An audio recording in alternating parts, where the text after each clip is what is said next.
ગીર પછી એશિયાટિક સિંહના સંરક્ષણમાં મહત્વનું યોગદાન આપતું મોરબી જિલ્લાનું રામપરા વન્ય અભયારણ્ય છે.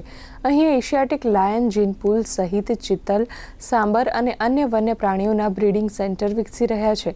ભૂતકાળમાં વાંકાનેરના રાજવી પરિવારની રામપરા વીડી તરીકે ઓળખાતું આ સ્થળ 1988માં વન્ય અભયારણ્ય તરીકે જાહેર થયું છે. આ અભયારણ્ય એશિયાટિક સિંહના જીનપુલ માટે વિશેષ મહત્વ ધરાવે છે, જે ગીરના સિંહોની આગવી જીનેટિક વિવિધતા જાળવી રાખવા અને દેશના અન્ય અભયારણ્યોમાં સિંહો મોકલવા માટે કાર્યરત છે.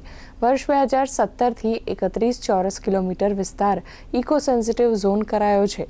આ અભયારણ્ય જાહેર જનતા માટે પ્રતિબંધિત છે, જેથી વન્ય પ્રાણીઓને ખલેલ ન પડે. 38,000 से ज़्यादा हेक्टेयर्स का विस्तार आता है, जो राजकोट और मोरबी जिले दोनों में है. और हमारे वन विस्तार की खासियत ये है कि यहाँ पर दो छोटे वन्य प्राणी अभयारण्य हैं. एक रामपरा वन्य प्राणी अभयारण्य है और एक हिंगोलगढ़ वन्य प्राणी अभयारण्य है. तो जो रामपरा वन्य प्राणी अभयारण्य है ये वांकानेर तालुका में स्थित है और 1500 हेक्टेयर जैसा विस्तार है.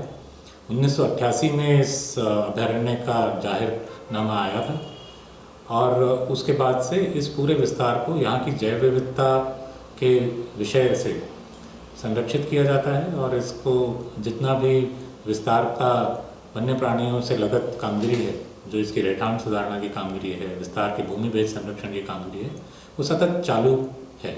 ગર્વની વાત છે કે આપણા જિલ્લામાં સિંહના જીનપુલનું આટલું મોટું અને બહુ સારી રીતે કામ ચાલી રહ્યું છે.